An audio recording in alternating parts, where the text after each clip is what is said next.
nuclear weapons meeting up with a militant Islamic regime. The first is called Iran, the second is called Pakistan. क्या पाकिस्तान ने Israel के national interest को harm किया है?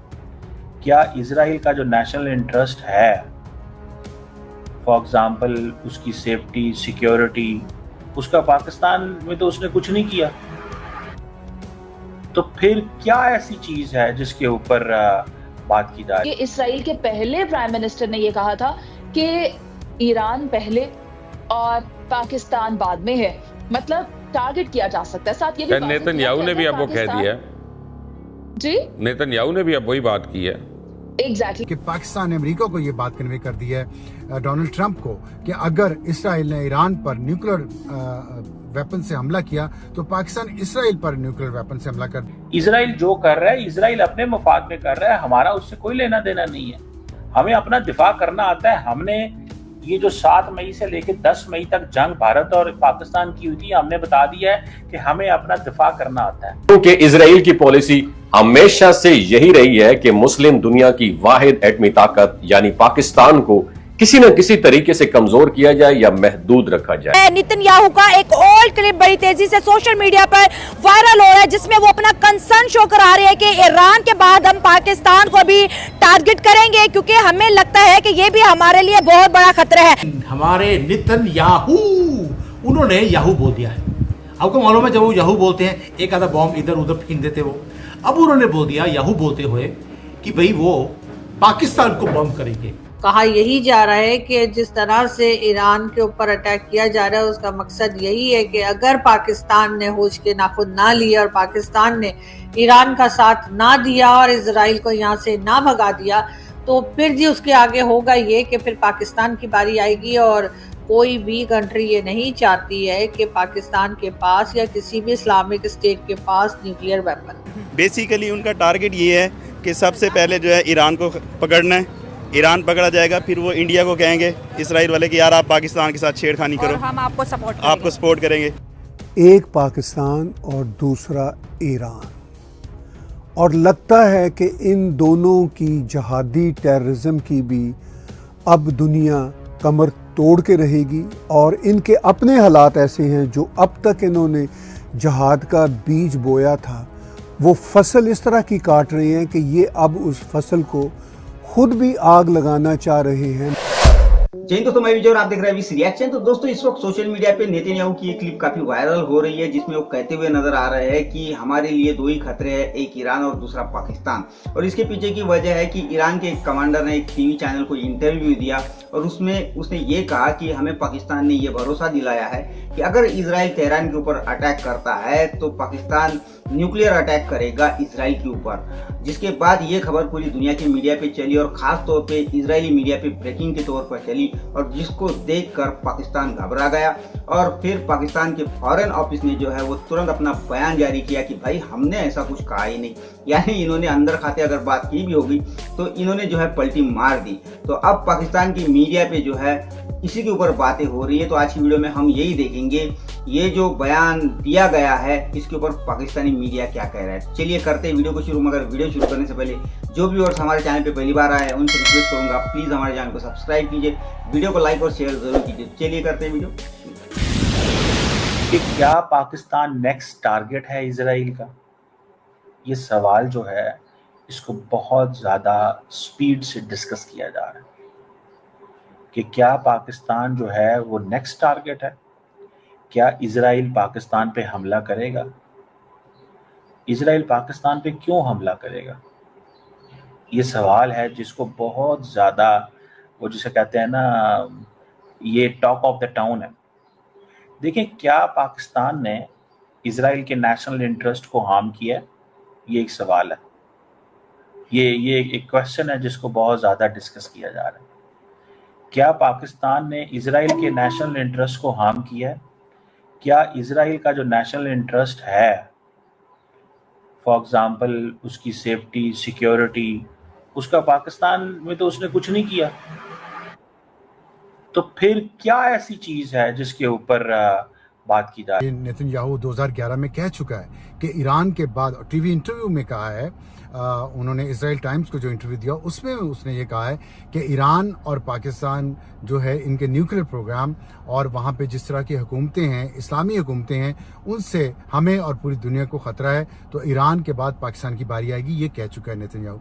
अब उसने कहा है, आरके टाइम्स ने ये कोट किया है कि नेतन्याहू ने कहा है कि वो पाकिस्तान पर भी हमला करेगा क्योंकि पाकिस्तान ने ईरान को और नॉर्थ कोरिया को न्यूक्लियर टेक्नोलॉजी मुहैया की है। और इसकी वजह क्या है? इसकी वजह यह है कि ईरान के अंदर से जो खबरें आ रही हैं मुसलसल, और जिस तरह ईरान ने जवाब दिया तल अवीव को, और उसके बाद वहाँ पे जो खौफ और हिरास की कैफियत है पूरे इसराइल में, उसमें ये खबरें भी आ रही हैं कि ईरान फौरी तौर पे अपने न्यूक्लियर वेपन का तजर्बा कर देगा आज ही रात या किसी वक्त। जिससे वो सबसे ज़्यादा डरता है वो एक ईरान है। उसका प्राइम मिनिस्टर जो है नेतन्याहू, उसने खुद कहा हुआ है कि हमें सबसे पहले हमारे निशाने पे ईरान है, उसके बाद पाकिस्तान है। उनका बड़ा क्लिप वायरल हो रहा है उसका। पहले नंबर पे ईरान है, फिर दूसरे नंबर पे पाकिस्तान है, हम इसको कैप्चर करेंगे। अब देखें ना, ये एक ग्लोबल इशू चल रहा है, इसके नीचे बहुत सारी रीजंस हैं जो हमें नहीं पता, आम आदमी को नहीं पता। बेसिकली उनका टारगेट ये है कि सबसे पहले जो है ईरान को पकड़ना है। ईरान पकड़ा जाएगा, फिर वो इंडिया को कहेंगे, इसराइल वाले, कि यार आप पाकिस्तान के साथ छेड़खानी करो, हम आपको सपोर्ट करेंगे।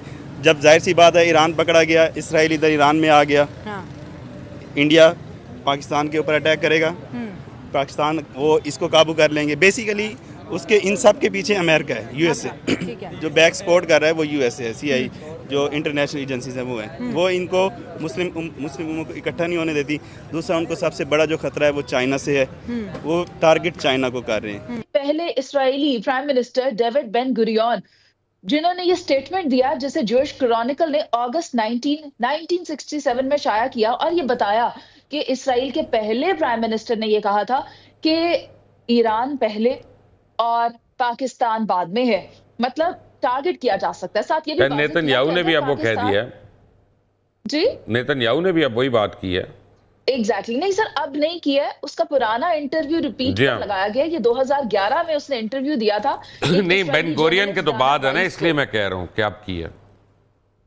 जी बिल्कुल सर, मतलब शुरू से लेके आखिर तक आप देखें तो फिर अगर हम भी आगाज की तरफ जाएं सर, यही तो वक्त है होश के नाखून लेने का, यही तो मौका मिला है जब जंग कहते हैं कि तबाही लेकर आती है, लेकिन तबाही के साथ साथ जंग मौका भी लेकर आती है। और ईरान को ये मौका मिला है कि वो इस्लामी ममालिक के साथ अपने ताल्लुकात को बेहतर करे और रवाबित को इस्तवार करे, क्योंकि इस वक्त ईरान को जरूरत है उन इस्लामी ममालिक की जो उसके साथ खड़े हों।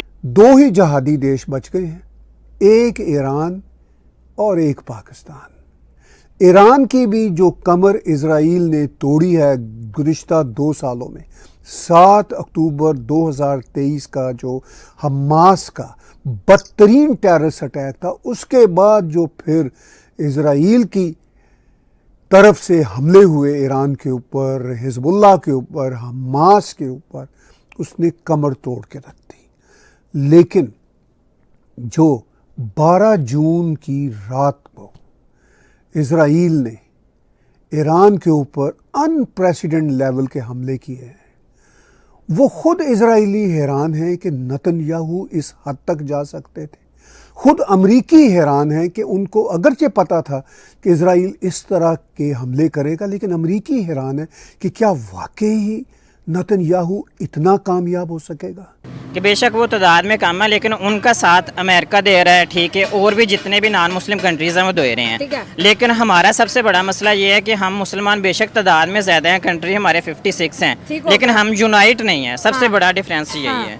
अब ईरान के साथ कोई भी मतलब खुला उनके साथ कोई भी नहीं खड़ा हो रहा है। किसी ने आर्मी नहीं भेजी, किसी ने बिल्कुल ऐसे ही है जैसे अमेरिका मतलब वाज़े बयान दे रहा है कि वो इसराइल के साथ है, ऐसे कोई भी मुस्लिम कंट्री बयान नहीं दे रहा कि हम ईरान के साथ हैं। सर तो फिर तो हम लकी हुए ना, जब इंडिया ने हमारे ऊपर अटैक किया तो हमारे साथ अजरबैजान खड़ा हो गया, हमारे साथ टर्की खड़ा हो गया, टर्की के ड्रोन आ गए, हमारे साथ फोर्सेस खड़ी हो गई, लेकिन ईरान अपनी जंग अकेले लड़ रहा है। बिल्कुल ऐसे ही है। देखें अभी इंडिया ने हमारे ऊपर अटैक किया था ना, तो हर कोई अपना इंटरेस्ट देखता है। उन्होंने हमारा साथ दिया, वो इस वजह से दिया कि हम पाकिस्तान एटमी पावर थे, ठीक है। कल को उन्हें भी हमारी ज़रूरत पड़ सकती थी, लेकिन एट दैट टाइम हमें ये सोचना चाहिए कि हम बेशक एटमी पावर हैं, लेकिन मुस्लिम कंट्रीज़ के लिए हमें भी स्टैंड लेना चाहिए। इजराइल की हमारे साथ कोई लड़ाई नहीं है, और ना ही हम चाहते हैं कि हम इस तरह की चीज़ों में पड़ें। इसको जहन में रखें, हम इस तरह की चीज़ों में नहीं जाना चाहते। हमारा इसमें कोई लेना देना नहीं है, हमारा इसमें कोई वो जिसे कहते हैं ना इशू नहीं है कि हमें ये चीज़ें करनी है। इजराइल जो करता है करे। हाँ, अगर हम पे कोई हमला करेगा तो हम उसका जवाब देंगे, पूरी ताकत से देंगे, पूरे जोर जबरदस्ती से देंगे, इतनी ताकत इस्तेमाल करेंगे कि मजा आ जाएगा अगले को भी। हमें सिर्फ अपना दफा करना है, हमें अपने किसी वो दूसरे मुल्क और किसी वो उस चीज से कुछ हमारा कोई लेना देना नहीं है। हम दुनिया को ये बता, हाँ इंटरनेशनल फोरम्स में जब भी कुछ होगा तो हम से कहते हैं ना, हम उस वक्त उनके साथ हैं। आईईए में अगर कहीं सपोर्ट लेनी होगी ईरान ने, डिप्लोमेटिक, पॉलिटिकल एंड मॉरल, ये हमारा स्टांस है, इसके अलावा कोई स्टांस नहीं। तो दोस्तों ये थी आज की वीडियो। और ये जो पाकिस्तान ने बयान जारी किया है कि हमने ऐसा कुछ कहा ही नहीं, तो भाई इन्होंने 100% ये बात कही होगी, मगर इनको पता नहीं था कि ईरान का कमांडर जाकर टीवी चैनल पे बैठ के ये जो बात इन्होंने कही है वो बोल देगा और पूरी दुनिया में ये खबर ब्रेकिंग के तौर पे चलेगी और इजराइल की मीडिया पे भी चलेगी। जिसके बाद इन्होंने ये बयान दिया है, इन्होंने पलटी मारी है, क्योंकि इनको पता है कि इजराइल का माथा अगर सनक गया तो ईरान को छोड़ के ये जो है पाकिस्तान की कुटाई करना ना शुरू कर दे, इसीलिए इन्होंने पलटी मारी है। और वैसे भी आपको पता होगा 2 दिन पहले ही जो दोस्तों इनका ख्वाजा आसिफ है वो असेंबली में चीख रहा था कि भाई ईरान जो है हमारा बिरादर मुल्क है और हम हर तरह की मदद इनको करेंगे। दूसरी तरफ शहबाज शरीफ चीख रहा था कि सारी मुस्लिम उम्मा को एक होना चाहिए और इजराइल के खिलाफ एक्शन लेना चाहिए। तो ये इस तरह की बड़ी बड़ी बातें करते हैं अपनी आवाम को बेवकूफ़ बनाने के लिए, और ये सिर्फ बातें कर सकते, कर कुछ नहीं सकते। अब जैसी ये खबर पूरी दुनिया भर में चली तो इन्होंने पलटी मार दी भाई। अब ईरान भी सोच रहा होगा ये किस तरह के पलटू राम है। तो खैर ये थी आज की वीडियो, आशा करता हूँ आप सभी को अच्छी लगी होगी। तो चलिए चलते हैं, मिलते हैं अगली वीडियो में, तब तक के लिए।